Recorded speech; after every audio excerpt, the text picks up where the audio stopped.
دا خار هسی پنوم د انسانانو د لالیا دا خار هسی پنوم د انسانانو د لالیا زنګل دې پکې راج د شرمخانو د لالیا نخکایو نمخې د راځي چې سر په سر شو یو جنگ دې د پیریانو را پغاړې د لالیا صوبائی حکومت د تیرو 14 کال نه په دې صوبه کې بالکل نشته دلته کې جی بد امنی ده دلته بیروزګاری ده دلته کې روزانه دماکی کیږي ټارګټ کیلینګ کیږي بداخوري کیږي غلا کیږي ډاکه کیږي او بیا خصوصا دې پیرله چې د پی ټی آی دا کم ټینه ورځي زمو په خیال د ملک حالات ټول دنیا ته پته ده دلته حکومت بالکل نشته په دغه حواله باندې حکومت مکمل ناکامه ده زه حیران دي خبرې ته یم چې داسې افسوسناک واقعه شو صوبایي حکومت هم مذمت کوي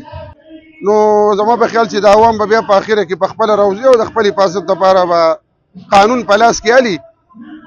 دا خو موږ د خپل قیادت صبر کوو په کار ده چې دا د حکومت د ادارو ذمواري ده لکه دو ته ښه پته وه چې مولانا صاحب ته به یې بار بار وینا کوله چې ته خپل احتیاط کو ته ټارګټ نو دونه غټ یو شیخ الحدیث هغه دپاره 2 پولیسو ورکړي دي په 2 پولیس د هغه سکیورټي کېږي یو معمولي ایم پی ای یو امپړه یو جاهلو د یو جاهل امپړه ایم پی ای دپاره مطلب دا دی چې پروټوکول یو موبایل د مخکې رواني یو د شاته رواني او کم خلک چې د دې ملک د دې خاورې خیرخوا دی په دې ملک کې په ازادېدو کې هم علماو قربانیانې ورکړي دي او په دې ملک چې خفه کېږي د هغې خلکو لپاره مطلب دا چې داسې په بې دردۍ قتل کېږي پاکستان د کلمې په نوم باندې ازاد شوی دی لیکن چونکې دلته کې د کلمې خاوندان چې دي علما کرام چې د امت مسلمه رهنماګان دي هغوی شهیدان کېږي او دا یو سلسله د ډېر وخت نه را روانه ده مولانا محمد ادریس صاحب چې هغه د عالم اسلام یو غټ عظیم شخصیت و د ټولو دنیا مسلمانانو په هغې باندې اعتماد و په لکاو د هغه شاګردانو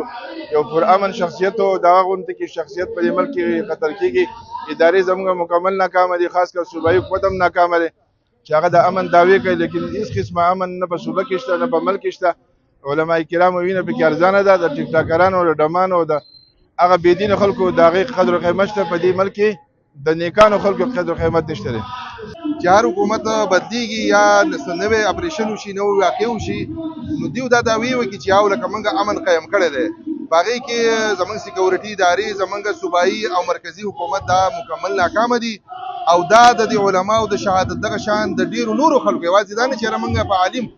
یو انساني نفس هغه چې زما سره په دې خطه کې اوسېږي بې ګناه وژل کېږي نو د هغې په حوالې باندې دا د سیکورټي ادارو د حکومتونو ذمهواري د هغه له امن ورکړي نو دغه دعوې چې دا بالکل چې دا بې ځایه دي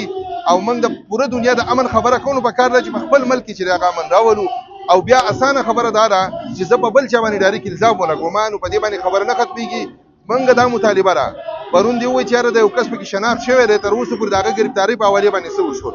پکار ده چې هغه ګرفتار کړلی شي او هغه قوم ته مخامخ کړلی شي او د دې ماسټر مایند کومو خلکو چې دا کار کړی دی هغه قوم ته مخې ته راشي